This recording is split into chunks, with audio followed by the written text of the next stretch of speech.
And largely the same lineup as we had in Saman, plus the addition of Kishane Thompson, who's starting his outdoor season here in China. Rohan Watson from Jamaica goes in lane 1, 5th at the World Indoors in Nanjing, in lane 1 for the second week running.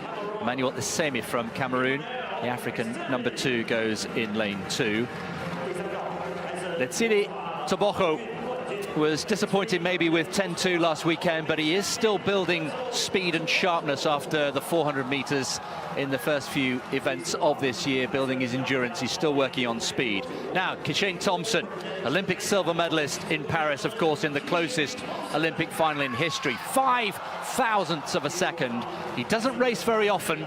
The fact that he's made the long trip suggests to me that he fancies his chances. And he'll have to be in form against the man in form, Akani Simbine. 2 out of 2 outdoors so far. Brilliant in Saman last weekend. His acceleration in the final 30 was very impressive. Christian Coleman, the indoor specialist, of course, over 60 meters, got a great start last weekend, but couldn't quite finish it and ended up in 4th place. He's in lane 6. Ferdinand Omanyala, also a great starter, powerful, the reigning African champion. 2nd behind Simbine last weekend. What can he do here in Kachchow? Jeremiah Azu, European world indoor champion, very relaxed, hitting all the right notes at the moment, enjoying his athletics back with his original former coach, Helen James. And Xie Junye gets a great reception from the crowd for China in lane 9, 3 times a 4th place at the world indoors.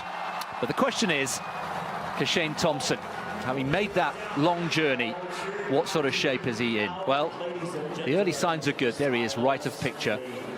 Ran 6:48 into a headwind outdoors, and then 6:56 indoors over 60 meters. So the omens are good.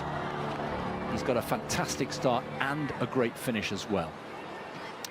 So the big names: Tebogo in 3, Botswana; Kishane Thompson in 4, Simbine in the red, the man in form here in 5, Coleman in 6, Omanyala 7, Azu in lane 8.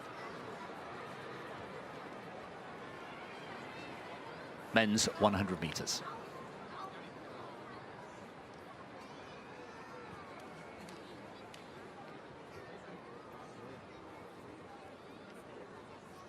Oh, I think it's Simbine on the line, on the dip. The two share a moment. They both full clear. Thompson was ahead with, what, 5-10 meters to go, just. But did Simbine come back to just get him on the line? Yes, he did. 9:98. It's 3 from 3 outdoors for Simbine. And surely now we have to say he is the man to beat in 2025 so far. He's put together a brilliant sequence. Thompson, in his first race, stole a march, but was pipped on the line. And Tebogo, with an improved performance from last week. We talked about his sharpness and speed getting better and better. There's the top 3: Simbine, Thompson and Tebogo.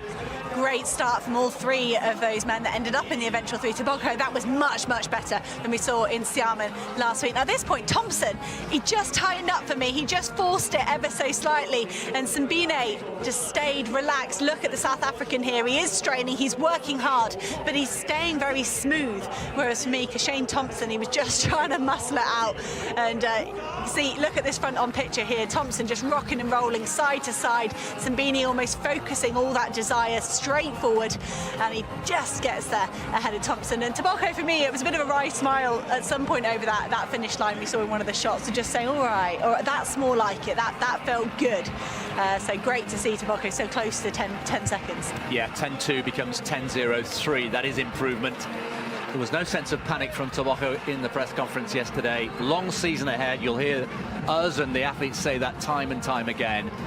Let's look at it again, though. This is a high-quality field, no doubt about it. We've got Azu there, second left from picture, who faded a little bit. But Thompson, an absolute class act at this stage. He thinks he's got it, but you're right. He starts to tighten up, and look at how relaxed, relatively, Simbine is. And just on the dip there by... The men's 100-meter race at the Diamond League in Kachchow delivered one of the most exciting sprint finishes of the year. a stacked field featuring some of the world's fastest men put on a breathtaking performance, and it was South Africa's Akani Simbine who came out on top, clocking a blistering 9.98 seconds to claim his third consecutive outdoor victory of the season. From the start, the atmosphere was electric. Returning from last week's action in Saman, most of the same elite sprinters lined up again, joined by a key addition, Kishane Thompson of Jamaica.